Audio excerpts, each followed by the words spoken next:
चर्चा में कर रहा था कि धनुष ने प्रश्न कर दिया। क्या प्रश्न किया कि अयोध्या में तप हुआ है, भजन हुआ है, साधना यज्ञ हुए, गौ सेवा, और आप आ गए। लेकिन जनकपुर की महिमा अयोध्या से भी ज्यादा है कि आप बिना निमंत्रण के आ गए हैं, बिना बुलाए आ गए हैं, तो इसका मतलब है मिथिला की बहुत बड़ी महिमा। तो भगवान ने कहा चलो कोई बात नहीं है, तोड़ के हम मिथिलई में तुमको डाल देंगे तोड़ के।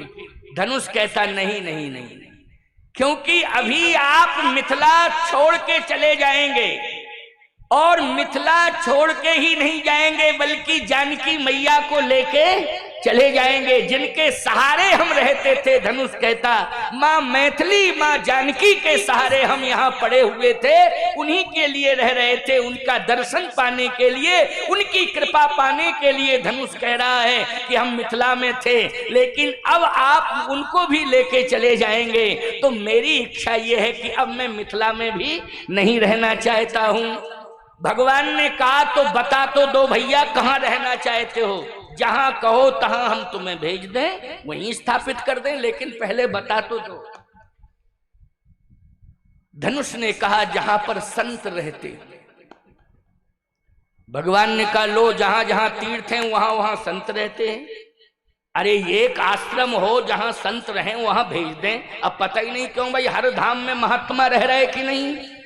कहे प्रभु हर धाम में महात्मा रहते हैं, हर तीर्थ में महात्मा रहते हैं, हर पुनीत नदी के तट पर महात्मा रहते हैं, लेकिन मैं तो ये समझता हूं कि आपके चरणों को प्राप्त करने के लिए महात्मा भजन कर रहे हैं, आपके चरणों में जगह पाने के लिए संत तपस्या कर रहे हैं, इसलिए वो चरण मेरे सामने आ चुके हैं। तो मैं तो चाहता हूं कि आपके चरणों में मुझे जगह मिल जाए, क्योंकि महात्मा बड़े बड़े आपके चरणों में रह रहे हैं, आपके चरणों में बड़े बड़े संत रह रहे हैं। पदराजी पदराजी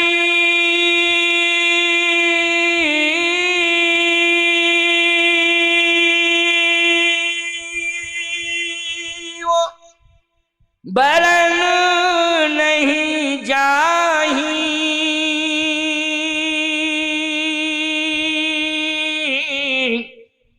और मुनि मन मधुप बसई जिन माही।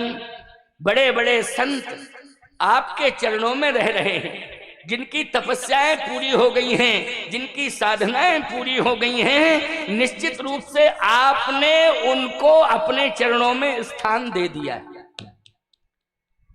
हे प्रभु, मैंने तपस्या तो नहीं की है, लेकिन जिनकी हड्डियों से मैं बना हूं वो ददीच है, महात्मा ददीच। उन्होंने क्या किया है बोलो? तपस्या की है, इसलिए निश्चित रूप से उन्होंने अस्थियों का दान किया है कि भगवान के चरणों में मुझे एक दिन जगह मिल जाएगी। इसलिए वो महात्मा ने अपनी अस्थियों का दान कर दिया, इस भाव से दान किया है कि एक ना एक दिन भगवान के चरणों में मुझे जगह मिल जाएगी। इसलिए प्रभु आप अपने चरणार विंदों में मुझे जगह दे दीजिए, बस मैं और कहीं नहीं रहना चाहता हूं। भगवान ने कहा तो तोड़ूंगा तो दो भाग हो जाएंगे। क्यों? टूटने से भाग कितने होंगे? दो होंगे, तो दो भाग हो जाएंगे। धनुष ने कहा लाभ ही लाभ है टूटने में, जुड़े थे और एक थे तब तो केवल एक का लाभ मिलता, लेकिन दो हो जाएंगे तो आधा भाग मेरा राम जी के चरण में रहेगा और आधा भाग सीता माता के चरण में रहेगा। तो सीता माता दोनों, राम और सीता दोनों के चरणार बिंदों में मुझे रहने का स्वअवसर मिलेगा, सौभाग्य मिलेगा। इसलिए मुझे चरणों से वंचित मत करना प्रभु, अपने श्री चरणार बिंदों में थोड़ी सी जगह दे देना। बोलो ये समर्पण की पराकाष्ठा है कि नहीं? अकड़ मकड़ अहंकार सब चला गया कि नहीं चला गया? जल्दी बोलो, चला गया कि नहीं चला गया? और अकड़ मकड़ अहंकार गया तो भगवान के चरणार बिंदों में जगह मिल गई कि नहीं मिल गई? और यदि अकड़ा रहता मकड़ा रहता तो जगह मिलती? बोलो कहाँ मिलती जगह? मिलती जगह। और टूटा, समर्पण किया, अकड़ मकड़ खत्म, सीधा भगवान के चरणार बिंदों में स्थान मिल गया। तो जीवन में अगर सरलता आ जाएगी तो भगवान के चरणों में स्थान मिलेगा, और अकड़ मकड़ रहेगी तो याद रखना भगवान की बात छोड़ो, दुनिया ही तुम्हें थूकेगी, दुनिया थूकेगी, दुनिया तुम्हारा अपमान करेगी और दुनिया तुम्हें दुत्कार देगी। मैं चैलेंज से कह रहा हूं, इसलिए अभिमान दूर रखना है। इस धनुष के प्रसंग का यही तात्पर्य है, इस प्रसंग का यही आशय तात्पर्य है कि हम अपने जीवन में अभिमान को दूर करें तो भगवान के चरणार बिंदों में हमें जगह मिल जाएगी। भगवान ने कहा ठीक एव मस्तु कह दिया। अब राजाओं ने कहा कोई बातचीत हो रही है, लगता नहीं प्राइवेट बात कर रहे हैं, कुछ कानों तक सुनाई नहीं दे रहा है। लेकिन एक बात बताएं, अहंकारी व्यक्ति बहरा भी होता है, वो किसी की सुनता ही नहीं। अच्छा, जो सुनता नहीं है किसी की, वो बहरा होता है कि नहीं होता है? जल्दी बोलो। हम तो उसको बहरा ही कहते हैं। जो अहंकारी होता है उसको हम कहते हैं बहरा। अरे कैसी बात कर रहे हो, बहरा क्यों कह रहे हो? इसलिए कह रहा हूं बहरा क्योंकि तू किसी की सुनता ही नहीं है, और जो किसी की ना सुने वही बहरा माना जाता है। इसलिए मैं कह रहा हूं बैठो बैठो, यज्ञाचारी हैं, प्रेमाचारी हैं ये, और इस समय यज्ञों में इनकी धूम मची हुई है, और तुम्हारे क्षेत्र का सौभाग्य है ये, है ना। इसलिए जो है देखो, यहीं से यहीं तो जन्म हुआ इनका, हुआ नहीं। और कोशमी के यज्ञ में यज्ञाचार्य थे, हाँ ये यज्ञाचार्य थे और हम वक्ता थे, और यजमान गोविंद सिंह बैठे हुए हैं ये थे, है ना। पहला पहला समय था। और देखो इनके यहाँ भी मंदिर बहुत अच्छा बना है, ऐसी बात नहीं। वो महात्मा जी थे ना, मौनी जी महाराज वहाँ के, अब तो शरीर पूरा हो गया ना उनका, बहुत ही अच्छे स्वामी जी, क्या कहना, वो महापुरुष संतों का क्षेत्रीय श्रद्धा भाव आपका बहुत अच्छा है संतों के प्रति। अभी गूगलवाड़ा के सरपंच और सब लोग कह रहे थे, हमारे धर्मेंद्र जी भी कह रहे थे और सरपंच भी कह रहे, और सब कह रहे थे महाराज जी गूगलवाड़ा को समय दो, गूगलवाड़ा को समय दो। मैंने कहा मिलेगा समय, लेकिन मेरे हिसाब से तारीख बने तब मिलेगा समय, है ना। अब तुम तारीखें बना लो और हम फंसे हैं कलकत्ता में। अब कहो महाराज समय दो समय दो समय दो, हैं समय दो, तो फिर कैसे समय मिलेगा? समय तो लेना पड़ेगा। ये हमारे महाकाल जी और अनिलानंद जी ये चित्रकूट गए, और भागे भागे चित्रकूट गए, कामतानाथ जी से प्रार्थना की, तब बड़ी मुश्किल में ये 4 दिन का समय मिल पाया, है ना।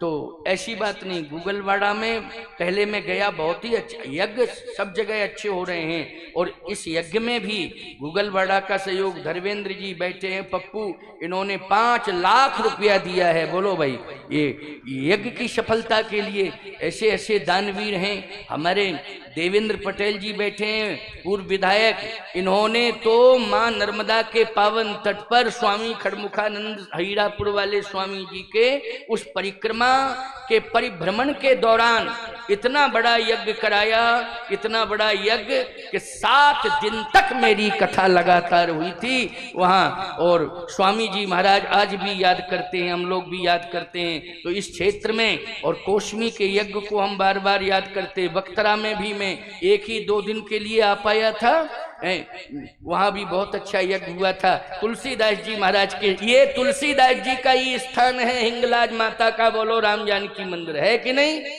ये तुलसीदास जी महाराज का स्थान है, ये खाकी स्थान है, ये संतों का स्थान है ना, ये संतों का स्थान है। इसलिए मैं कहना, और एक सबसे बढ़िया कार्य हो रहा है यहाँ, सावधानी से सुनना। यहाँ पर बहुत ही सुंदर संस्कृत विद्यालय का स्थापन हो गया है, जहां पर बच्चे, बटुक ब्राह्मण बच्चे पढ़ रहे हैं। और हमने देखा है, अभी हम गए थे परसों दर्शन करने माता जी का, तो वहां बच्चे आए, और जो प्राचार्य जी हैं हमारे चित्रकूट के ही हैं, वो आए, त्रिपाठी जी है ना, तो हमारा स्वस्ति वाचन किया, हम तबीयत खुश हो गई बच्चों को देख करके। और ये बच्चे याद रखना, हिंगलाज माता के दरबार में शिक्षा ले रहे हैं। इनकी धूम केवल मध्य प्रदेश तक नहीं, पूरे भारतवर्ष में गूंजेगी, मेरी शुभकामना है। लेकिन आप सबको विद्यालय के प्रति अपना समर्थन करना चाहिए और अपना सहयोग भी करना चाहिए, और इस विराट यज्ञ को इस विराट दिव्य सहस्त्र चंडी यज्ञ को, महायज्ञ को आप सफल बनाएं तन मन धन दे करके। और मैंने क्या कहा कि एक दिन ये यज्ञ, महायज्ञ, ये सभी संत आते जा रहे हैं, दर्शन दे रहे हैं, ऐसा स्थान दिव्य माता हिंगलाज का, तीन संतों से जुड़े रहना। ये महाकाल बाबा उदीयमान वैष्णव जगत में एक उदीयमान नक्षत्र है, बड़ा ऊर्जावान साधु है भाई।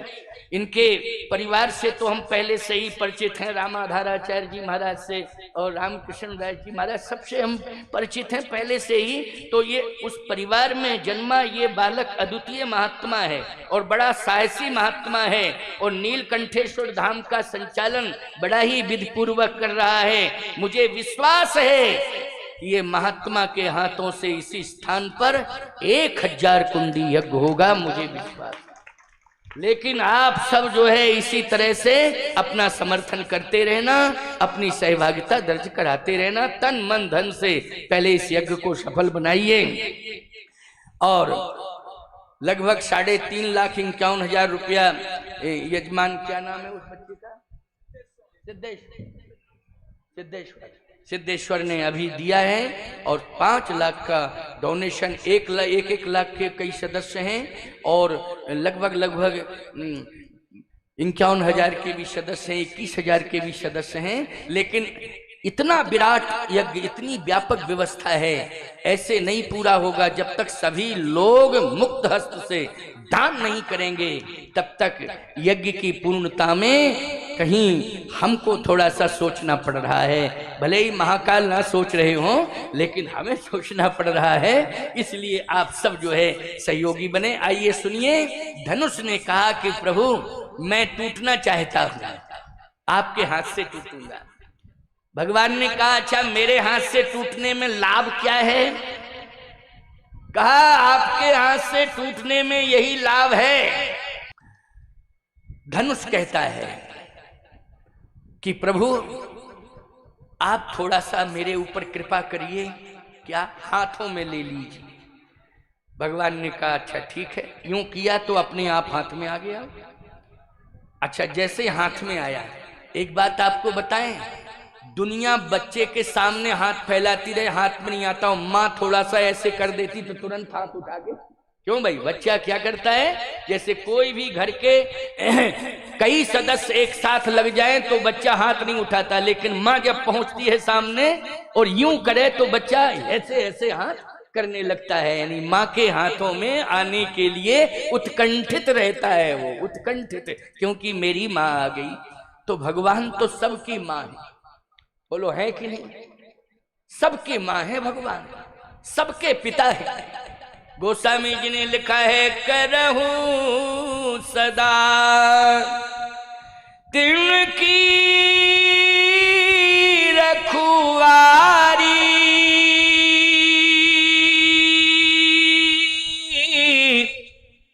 और जिम बालक राखई महतारी। भगवान सबकी माँ है, हम सबकी माँ भगवान है। भगवान से बड़ा तो कोई हो ही नहीं सकता है। इसलिए जैसे ही ऐसे हाथ किए भगवान ने, धनुष तुरंत आ गया हाथ में, भगवान के हाथ में आ गया। अब भगवान ने कहा क्या किया जाए, बोलो। कहे प्रभु अब आप तोड़ दीजिए। भगवान ने कहा हमारा मन तोड़ने का तो नहीं है, लेकिन अब गुरुजी की आज्ञा है और तुम भी कह रहे। अच्छा तुम क्यों चाह रहे हो?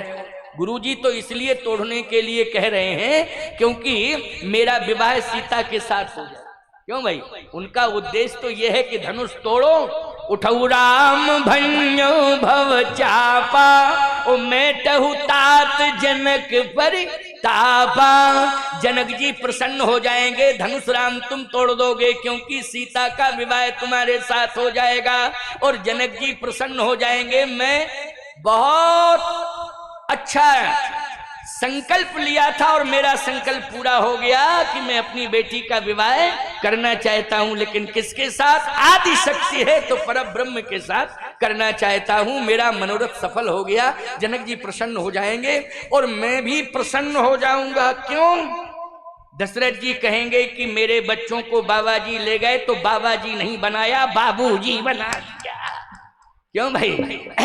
बाबा जी तो नहीं बनाया, लेकिन बाबूजी बना दिया है, क्योंकि बहुएं आ गई, बहू लेकर के आया मेरा बेटा। आजकल समस्या इस बात की है, हम क्या बतावें, साधुओं से अगर बच्चे बात करें तो घर के लोग कहते हैं ज्यादा मत जाया करो बाबाओं के पास, बाबा बन जाओगे। और एक जगह तो मैंने ऐसी खतरनाक बात सुनी मेरे लिए ही। मैं उस समय 30 साल पुरानी बात है, मैं ट्रेन से यात्रा कर रहा था, तो ट्रेन के सामने वाली सीट पर, मेरे डिब्बे की सामने वाली मेरी सीट के सामने एक परिवार था। बच्चा लगभग रहा होगा 3 साल का, 3 का नहीं होगा, 2 ही साल का, 2.5 का होगा, 2 का। अब पता नहीं क्या हुआ कि वो रोना शुरू किया। 2 साल का बच्चा, 2 साल का बच्चा रोए तो अब हमारी सीट सामने, मैं उठ के बैठ गया। मैंने कहा संकट ते हनुमान छुड़ावे, मन क्रम वचन ध्यान लगावे। हनुमान जी का स्मरण करें। अब रिजर्वेशन है सामने वाले का, क्या कह सकते, बोलो भाई? जो उसका भी रिजर्वेशन है तो मैं क्या कहूँ? मैंने कहा हनुमान जी से कहूँगा। हनुमान चालीसा शुरू कर दिया मैंने पढ़ना। हमने कहा हनुमान जी ही इसका मुंह बंद करें बच्चे का। क्यों भाई? बच्चे का मुंह हनुमान जी बंद करें। अब जब वो ज्यादा रोया तो उसने तुरंत बच्चे के मुंह पर हाथ रख दिया। किसने? माँ ने, मेरे सामने की बात। हमने कहा हनुमान चालीसा काम कर गया।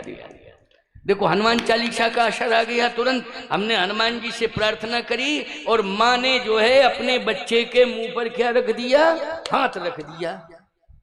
और एकदम कहती है चुप हो जा, नहीं सामने बाबा बैठा है, खा लेगा। अरे राम राम। हमने कहा अब तो खतरनाक ही बात कह डाली इसने। अच्छा एक बात बताओ, बाबा दाल भात खाते हैं कि बच्चे खाते हैं? एक बात है, कैसी बात? मैंने कहा मानसिकता कितनी खतरनाक भरी पड़ी है, बोलो भाई। साधुओं के प्रति मानसिकता कितनी खतरनाक भरी पड़ी है। हद ही हो गया, हद ही हो गया, बिल्कुल हद। अब थोड़ी देर बाद जब बच्चा शांत हुआ तो एक और महिला आ गई, बोले बाबा जी। हम कहा आप अकेले ही हो कि आपके बाल बच्चे भी हैं? मतलब बच्चे को शांत करवाया तो वो ये समझ गई कि आपके बाल बच्चे नहीं है क्या? बच्चे तो रोते ही हैं, इसका मतलब आपको अनुभव नहीं है। तो एकदम कहती है कि आपके बाल बच्चे नहीं है क्या? उसने एक टिप्पणी की मेरे ऊपर, आपके बाल बच्चे नहीं हैं जो आप इतना उलझन दिमाग में पाल रहे हो, आपके बाल बच्चे नहीं हैं। हमने कहा माता जी बाल ही बाल हैं, बच्चे नहीं हैं। सही बात कह रहा हूं। आओ सही बात है कि नहीं, बोलो भाई। जब 9 साल की आयु से साधु बन गया, 9-10 वर्ष की अवस्था में ही गृह त्याग कर दिया, तो बालकालीन साधु हूँ, बालकालीन साधु हूँ, तो मैंने सही उत्तर दे दिया। तो कहने का तात्पर्य मेरा ये है कि जीवन में साधुओं के प्रति अच्छी भावना, अच्छे संस्कार बच्चों में भरना है। किसी भी प्रकार का भय व्याप्त ना हो। और ये भी मत सोचना कि साधु के पास आएगा तो वो बाबा बन जाएगा। हमारे यहाँ संस्कृत विद्यालय खुला है, सैकड़ों बच्चे पढ़ते हैं, लेकिन उन बच्चों को हम संस्कार दे करके घर भेजते हैं, विद्यावान बना करके भेजते हैं, और वो बच्चे घर को भी चला रहे हैं और हमारी वैदिक संस्कृति को भी गौरवान्वित कर रहे हैं। इस तरह से हम लोगों का भाव है कि हमारे बच्चे उत्कर्ष करें और देश को गौरवान्वित करें। तो अच्छे संस्कार, देखो यहाँ विश्वामित्र जी को सौंपा ना, विश्वामित्र जी के हाथों में राम लक्ष्मण को सौंपा, तो विश्वामित्र जी सोच रहे हैं कि राम जी धनुष तोड़े और जैसे ही विवाह हो तो हमें भी सम्मान मिलेगा। दशरथ जी कहेंगे धन्य है महाराज, हम तो कुछ और अर्थ लगा रहे थे, लेकिन आपने तो गजबई कर दिया। आप राम को ले गए और राम के साथ में सीता को भी साथ लेकर के आए, प्रसन्न हो जाएंगे। इसलिए राम विलंब मत करो, उठहु राम भंजो भव चापा, ओ मेटहु तात जनक परितापा, ओ सहजई चले सकल जग स्वामी, मनहु मतवर कुंजर गामी, दाहिर दियो पिनाक तो समिट के भयो मनाक। छोटा हो गया धनुष, कहता है प्रभु अब मैं धन्य धन्य हो गया, अपने हाथ में ले लिया, लेकिन तोड़ूंगा। धनुष कहता है टूट तोड़ेंगे तो और ज्यादा प्रसन्न हो जाऊंगा मैं, और चरणों में डाल देंगे आप अपने चरणों में तो और ही ज्यादा प्रसन्न हो जाऊंगा। भगवान ने कहा टूटने से प्रसन्न क्यों हो रहे? बोले मैं सारी दुनिया को बताऊंगा कि रावण ने मुझे नहीं उठा पाया, कुंभकर्ण ने बाणासुर ने नहीं उठा पाया, रावण बाण छुआ नहीं चापा, बाणासुर ने भी नहीं उठा पाया, 10,000 राजा भूप साज 10 कई बारा 10,000 राजाओं ने भी नहीं उठा पाया। इसका मतलब है कि मैं श्री राम के हाथों से उठना चाहता था और आज मैं राम के हाथों से टूटना चाहता हूं और आज मैं श्री राम के चरणों में गिरना चाहता हूं। इसलिए मैं तो श्री राम के चरणार बिंदों की शरणागति लेना चाहता हूं और आज आप तोड़ के चरणों में डाल देंगे तो आज मेरा जीवन धन धन हो जाएगा, मुझे आपके श्री चरणों की शरणागति मिल जाएगी। इसलिए आप कृपा करके जल्दी तोड़ें। अब जनक जी महाराज सोच रहे हैं कि पता नहीं क्या बातचीत हो रही है। अच्छा, लक्ष्मण जी भी सोच रहे हैं कि भैया कुछ सोच रहे हैं क्या? तो लक्ष्मण जी तुरंत आए कि भैया का सहयोग हम कर दें कि भैया चिंता मत करना, आपको चिंता नहीं करना है, ये धनुष आप थोड़ा सा विचार कर लोगे तो टूट जाएगा, और नहीं तो आप अगर बगल में मैं हूं, अगर मुझे आज्ञा दो तो मैं तोड़ दूंगा, आप बाद में तोड़ देना भाई, आप तोड़ देना और बाद में मैं तोड़ दूंगा और आप तोड़ देना, और आप जोड़ देंगे तो कम से कम ये सिद्ध हो जाएगा कि मैं क्या मेरे भाई ने ही तोड़ दिया। लेकिन देखो अब मैं जोड़ रहा हूं, अब देखो मैं तोड़े देता हूं, कोई ऐसी बात नहीं। मतलब एक बार कोई टूट जाए तो दोबारा तोड़ने वाले को कोई दिक्कत नहीं होती। क्यों होती है क्या? बोलो। एक बार जैसे टूट जाए तो कमजोरी आ जाती कि नहीं आ जाती? जल्दी बोलो। जैसे हड्डी टूट जाए फिर जुड़ जाए तो कमजोर रहेगा जिंदगी भर हाथ, क्योंकि हड्डी टूटी और टूटी हड्डी फिर जुड़ गई। बोलो कमजोर रहेगा हाथ कि नहीं रहेगा? जिंदगी भर कमजोर रहेगा, क्योंकि एक बार टूट चुका है। तो लक्ष्मण जी ने कहा आपकी आज्ञा मिले तो मैं तोड़ दूं और फिर आप जोड़ देना और फिर तोड़ देना।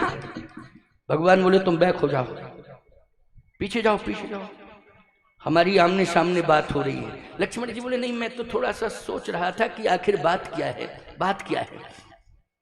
धनुष बोला अब तो आप जल्दी तोड़ो। भगवान ने कहा तोड़ रहा। लेत चढ़ावत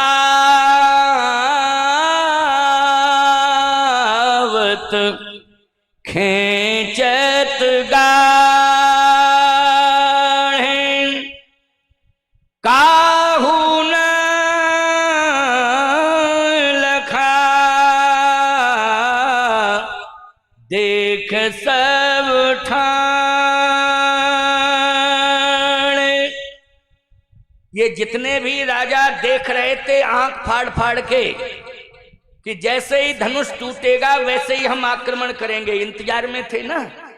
और ये करते आक्रमण, कंफर्म है, ये मानते नहीं, क्योंकि मूर्ख व्यक्ति मरने के लिए तैयार हो जाता है। मूर्ख व्यक्ति मरने के लिए तैयार हो जाता है। अच्छा ईमानदारी के साथ बताओ, शराबी व्यक्ति जबरदस्ती वाहन के सामने हाथ हिलाता है कि नहीं आके? हैं? और तुम्हें जबरदस्ती गाड़ी रोकनी पड़ती है, ब्रेक लगाना पड़ता है और साइड में गाड़ी मजबूरी में ले जानी पड़ती, भले ही खाई में चली जाएगा, लेकिन वो शराबी बीच में आके डांस करने लगता है। हमारी गाड़ी के सामने कई बार हुआ। अब एकदम झटके में जैसे ड्राइवर ने ब्रेक लगाया, हम अंदर लेटे रहते हैं, उसमें बेड है हमारे विमान में, रथ में, तो एक बार हम सीट से नीचे आ गए, मतलब गाड़ी में ही। हमने कहा क्यों रे ड्राइवर, दिमाग खराब है तेरा, ऐसी गाड़ी क्यों चलाता है, ऐसी गाड़ी क्यों चलाता है, पागल कहीं के। बोले महाराज जी ये कहो कि हमने एक आदमी को आगे बचा लिया है और हम सब जो है जेल चले जाते, बच गया, वो क्या हो गया? बोले शराबी आके नाचने लगा ऐसे। तो मैंने कहा शराबी है कहाँ? बोले शराबी महाराज साइड में है। हमने कहा भाग्या की है। तो वो खड़ा था और हंस रहा था। हमने कहा बड़े बड़े ज्ञानी ध्यानी हमें उदास मिले, लेकिन शराबी बड़ा खुश नजर आया है। क्यों भाई? बड़े बड़े लोग मुंह लटका के आए सामने, मुस्कुराहट कम लोगों के क्यों चेहरों पर दिखाई देती है, लेकिन वो शराबी सही कह रहे, हंस रहा था, हंस रहा था। तो मैंने कहा क्यों? हंस रहे हो, गलती करते हो, तुम हंस रहे हो, हम सब फंस जाते।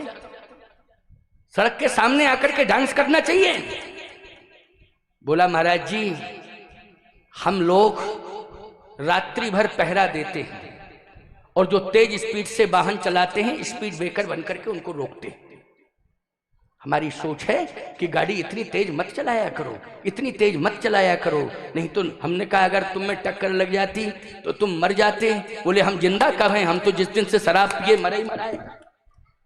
जिस दिन से शराब पीना शुरू किए उस दिन से हम मरे ही मराए हैं, मौत ही है, हम जिंदा कहाँ हैं महाराज। हम नहीं मानते अपने को जिंदा। हमने कहा देखो शराब पीने के बाद नशा नहीं छोड़ पा रहा है, लेकिन पश्चाताप तो है कि ये नशा मेरे जीवन में गलत आ गया, ये मेरे जीवन में गलत आ गया है। वो छोड़ना चाहता है लेकिन वो निकल नहीं रहा है नशा। वो कहता है कि जब हम तेरे प्राण ले लेंगे तभी जाएंगे।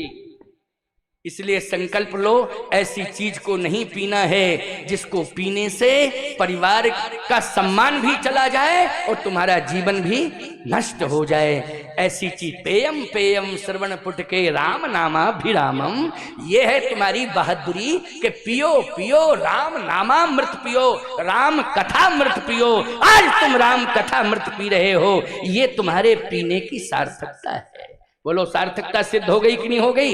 ये कथा मृत पीना आनंद आ रहा है। ये तुम्हारे काया तो यहीं रह जाएगी, खाक हो जाएगी, लेकिन राम कथा मृत पीने वाले, राम नामामृत पीने वालों, तुम्हारी कीर्ति अमर हो जाएगी, कीर्ति अमर हो जाएगी। कीरत कलित ललित सिए पी की, तुलसी बाबा की कीर्ति अमर हो गई ना कीर्ति अमर। इसलिए रोज रामायण की आरती गाई जाती है। आरत श्री रामायण जी की कीरत कलित ललित सी पी की, ये कीर्ति पताका फहरा रही है आज पूरे संसार में। मैं कहता हूं विश्व की समस्या के समाधान के लिए रामचरितमानस पुस्तक नहीं मस्तक है, जो विश्व की समस्याओं का समाधान करने में सामर्थ्यवान है। ये तुलसी बाबा की कीर्ति है। इसलिए आज भगवान ने कहा धनुष मैं तोड़ रहा हूं। राजाओं ने कहा कि जैसे ही धनुष टूटेगा हम आक्रमण करेंगे, क्योंकि नशे में है ईशा। आक्रमण करूंगा, मैं छोड़ूंगा नहीं। धनुष नहीं तोड़ पाए तो क्या हुआ, जिसने तोड़ा है धनुष उसको तो निपट ही सकते हो उससे। जैसे ही राजाओं ने खड़े होकर के तलवारें निकाली अपनी अपनी, लक्ष्मण जी ने तुरंत धनुष पर बाण चढ़ाया, धनुष पर बाण। अच्छा राजा सोच रहे धनुष टूटा और हमने आक्रमण किया, और लक्ष्मण जी बोले तुमने अगर आक्रमण किया तो एक को भी नहीं बचने देंगे। हमारे प्रभु का कुछ नहीं बिगड़ेगा, लेकिन तुमको एक को भी नहीं जाने देंगे हम। सीधा धनुष पर बाण चढ़ाया लक्ष्मण जी ने। भगवान ने कहा ये क्या हो रहा है तमाशा। अच्छा विवाह में लाठियां और डंडे और तलवारें चलने लगे तो विवाह कैसा माना जाता है, जल्दी बोलो। सबसे पहले तो बिटिया के बाप की इज्जत खराब, और गांव में घटना घटे तो पूरे गांव की इज्जत खराब। सही बताओ है कि नहीं, इज्जत खराब। और सही बात कह रहे हैं आपसे, इतिहास खराब हो जाता है पूरा। और सीताराम का विवाह है जिसमें रक्त रंजित इतिहास बन जाए, ये तो महान अफसोस की बात है। सनातन की छवि ही धूमिल हो जाती है। बोलो हो जाती कि नहीं, कि सीताराम जी के विवाह में ऐसा हुआ। भगवान ने कहा लक्ष्मण तुम पीछे हटो, ये बाण को तूड़ी में रखो, धनुष को कंधे पर रखो। लक्ष्मण जी ने कहा ये तलवारें सब निकाले हैं, ये भी अपनी अपनी तलवारें मयान में रखें। जब तक ये नहीं रखेंगे तब तक हम बाण को नहीं रखेंगे, हम बाण धनुष पर चढ़ाई रहेंगे, ये तलवारें अपनी मयान में करें। भगवान ने कहा एक बात बताओ तुम मुझे क्या मानते हो, पहले ये बताओ, परिचय दो अपना। लक्ष्मण जी ने कहा बड़ा भाई। लक्ष्मण जी ने कहा भगवान। राम जी ने कहा अगर तुम मुझे भगवान मानते हो तो मेरी आज्ञा का पालन करो। लक्ष्मण जी ने कहा आज्ञा शिरोधारी। लक्ष्मण जी पीछे हो गए, लेकिन ये अपनी तलवारें निकाले रहे। लक्ष्मण जी ने कहा भैया अब इनकी तलवारें मयान में कैसे जाएंगी। कहा एक बात बताओ, तुम्हारा बाण तूणीर में कैसे गया? बोले भगवान के कारण। तो बोले भगवान ही आएगा और इनकी तलवारें अपने आप मयान में चली। भगवान ही आएगा, जैसे मैं भगवान हूं ना तुम्हारी दृष्टि में, और तुम्हारा बाण कहां चला गया? तूणीर में चला गया। भगवान की आज्ञा का पालन किया। तो ये आपको भगवान नहीं मानते? बोले भगवान मान रहे हैं, हम दुश्मन मान रहे हैं। ये सब भगवान कहाँ मान रहे हैं? दुश्मन। बोले भगवान कौन है? बोले हमारा भगवान, सबका भगवान। अभी चिंता मत करो, भगवान का प्रभाव लक्ष्मण तुम्हें देखने को मिलेगा। तुमने केवल मुझे भगवान माना है, लेकिन मेरे पहले भी एक भगवान आया है। लक्ष्मण जी बोले कहाँ है वो? क्या वो प्रकट हो जाएगा? भगवान तो प्रकट होता है, प्रेम ते प्रकट होए में जाना, कहे वो तो प्रकट हो जाएगा, चिंता मत करो। अब देखो प्रकट होगा, अभी चिंता नहीं करना है। धनुष टूटेगा तब, क्योंकि ये राजा लोग आक्रमण करने के मूड में हैं। लेत चढ़ावत खेचत गा